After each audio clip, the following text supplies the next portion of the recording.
ప్రపంచం మరో యుద్ధాన్ని చూడబోతుందా? ఇరాన్ పై దాడులకు అమెరికా సిద్ధమైందా? తన మిత్ర దేశం ఇజ్రాయెల్ నుంచి ఎనీ టైం అటాక్స్ చేయబోతుందా? ప్రతి దాడులకు ఇరాన్ సిద్ధమవటం చూస్తుంటే పశ్చిమాసియాలో యుద్ధ మేఘాలు కమ్ముకున్నట్టే కనిపిస్తున్నాయి. దాడుల భయంతో ఇరాన్ ఆకస్మికంగా తన గగనతలాన్ని మూసివేసింది. తమపై ఎలాంటి అటాక్ జరిగినా ఎదుర్కొనేందుకు సిద్ధంగా ఉన్నామని టెహ్రాన్ నాయకత్వం స్పష్టం చేస్తోంది. ఖతార్ సహా అమెరికా మిత్ర దేశాలపై ప్రతి దాడులకు ఆయుధాలను గురిపెట్టినట్టు తెలుస్తోంది.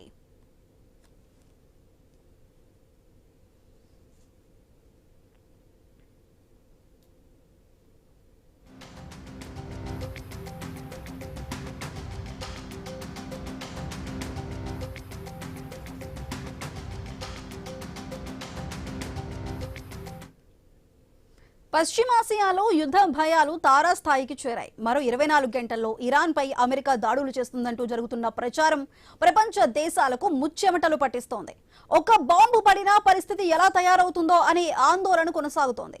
మరోవైపు భారత విదేశాంగ శాఖ మంత్రి జైశంకర్ కు Iran foreign minister Syed Abbas Araghchi phone చేయడం ప్రాధాన్యత సంతరించుకుంది. రాయబారాన్ని కోరుకుంటున్నారా అని చర్చ జరుగుతోంది. ఇరాన్ లో ఉన్న భారతీయులు ఆ దేశాన్ని వీడాలంటూ అడ్వైజరీ జారీ చేసిన నేపథ్యంలో తమ దేశంలో నెలకొన్న పరిస్థితులను జైశంకర్ కు అబ్బాస్ వివరించినట్లు చెబుతున్నారు.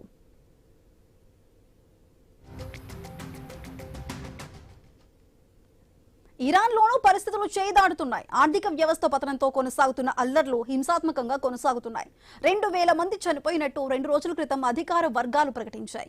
ఆ సంఖ్య 4000 వరకు ఉంటుందని ఓ స్వచ్ఛంద సంస్థ చెబుతోంది. ప్రజాస్వామ్యయుతంగా జరుగుతున్న అల్లర్లను బలగాలను ప్రయోగించి అణిచివేయాలని చూస్తే తాము జోక్యం చేసుకోవాల్సి వస్తుందని అమెరికా హెచ్చరించడంతో పరిస్థితి చేయిదాటుతోంది. ఉద్యమకారుల ముసుగులో టెర్రరిస్టులు అరాచకం సృష్టిస్తున్నారని ఇరాన్ అంటోంది.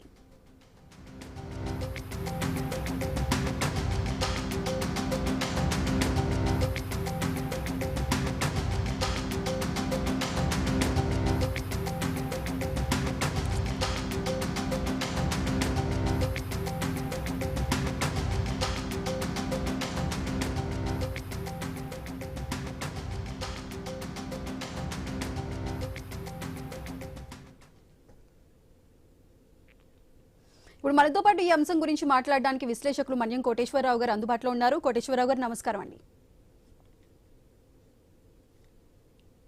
కోటేశ్వరరావు గారు వినిపిస్తుందండి?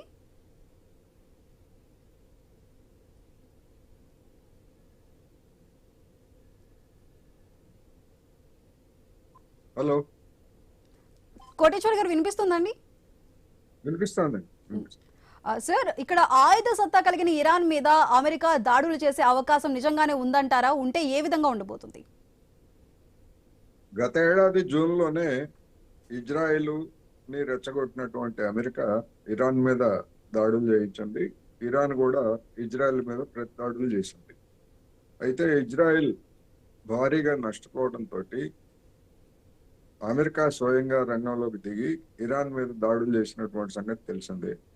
ఆ సందర్భంగా మొత్తం అణుస్థావరాలన్నింటినీ మేము ధ్వంసం చేశామని చెప్పేసి కూడా అమెరికా ప్రకటించుకుంది. కానీ అదేమి వాస్తవం కాదని, ఒక్క అణుస్థావరం కూడా దెబ్బతినలేదనేటువంటి వార్తలు తర్వాత వచ్చాయి. ఇప్పుడు మళ్ళా ఇరాన్లో జరుగుతున్నటువంటి ప్రజా ఉద్యమం లేదా ఆందోళనలు, వాటిని అణిచివేయడానికి హింసను ప్రయోగిస్తున్నారు. అందువల్ల మేము హింసని వ్యతిరేకిస్తూ అవసరమైతే జోక్యం చేసుకుంటామని చెప్పేసి అమెరికా ఒక కుంటి సాకు చెప్తా ఉంది. అందువల్ల ఏ క్షణంలో అయినా కానీ ఇరాన్ మీద దాడులు చేయొచ్చు అనేటువంటి పూర్వరంగంలో ఇరాన్ కూడా గత 6 నెలల నుంచే సిద్ధపడతా ఉంది. ఎందుకంటే జూన్లో జరిగినటువంటి దాడుల తర్వాత మళ్ళా ఏదో ఒక సాకుతోటి దాడి చేయొచ్చు అనేటువంటిది అది ఊహిస్తా ఉంది.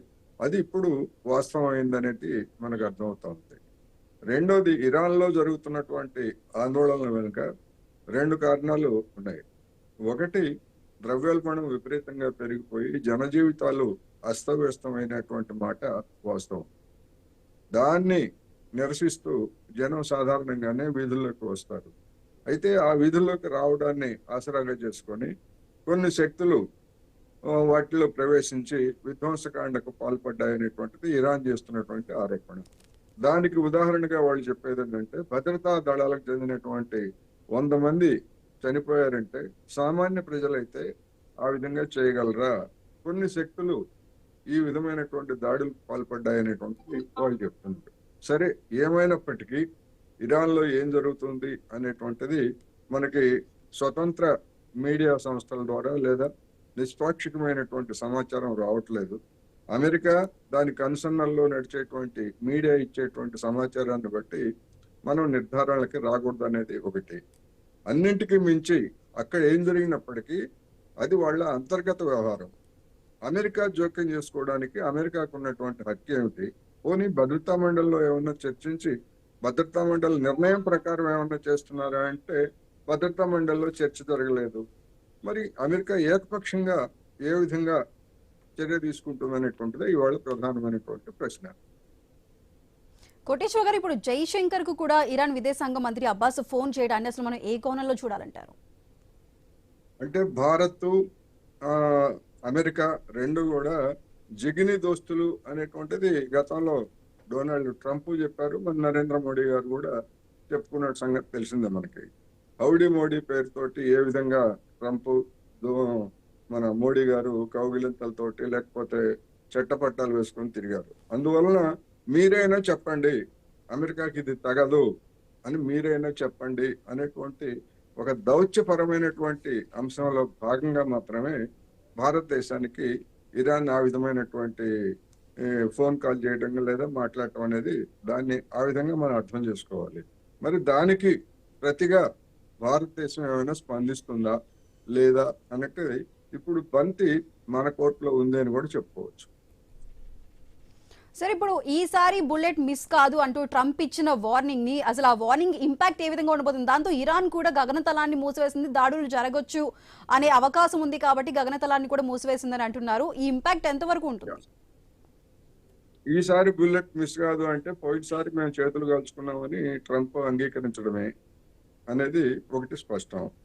రెండోది, అప్పుడు అమెరికాకి లేదా ఇజ్రాయెల్కి అవకాశం ఎట్లా వచ్చింది అనేటువంటిది ఆ దాడుల తర్వాత ఇరాన్ ప్రభుత్వం జరిపినటువంటి విచారణలో అనేక మంది విద్రోహులు మిలిటరీలో కావచ్చు లేదా పౌర యంత్రాంగంలో కానీ విద్రోహులు ఉండి అమెరికాకి ఇజ్రాయెల్కి సమాచారము లేదా ప్లాన్లు కూడా అందించారు అనేటువంటిది బయటపడిన తర్వాత దాదాపు కొన్ని వందల మందిని మిలిటరీ యాక్షన్ తీసుకోవడం లేకపోతే జైల్లో పెట్టడం, ఇటువంటి పనులన్నీ కూడా ఇరాన్ చేసింది.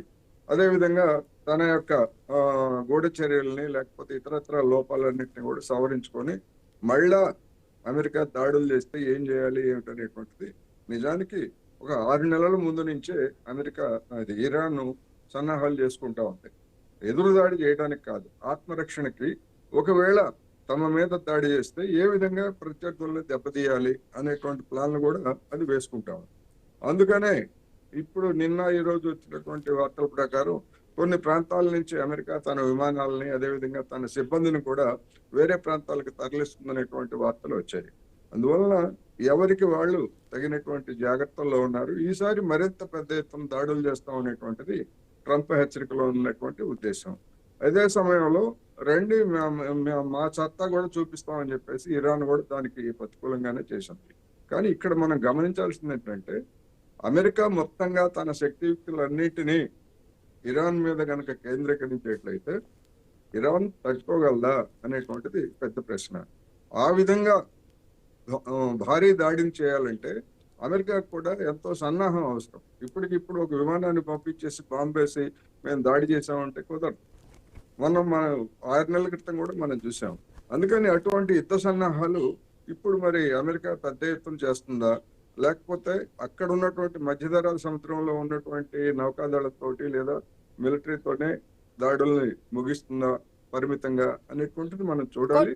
ఏమైనప్పటికీ ప్రపంచానికి మరొకసారి ఆందోళనకరమైనటువంటి పరిస్థితులు తలెత్తుతున్నాయి. మనలాంటి దేశానికి ఒక అగ్ని పరీక్ష కూడా ఎదురవుతుంది. ఎందుకంటే ఇరాన్ మన మిత్ర దేశం, అమెరికా మన మిత్ర దేశం. మన మిత్ర దేశాలు ఇది 2 దేశాలు యుద్ధం చేసుకుంటున్నప్పుడు మనం ఏ పాత్ర వహించాలి అనేటువంటిదే మనకున్నటువంటి అగ్ని పరీక్ష.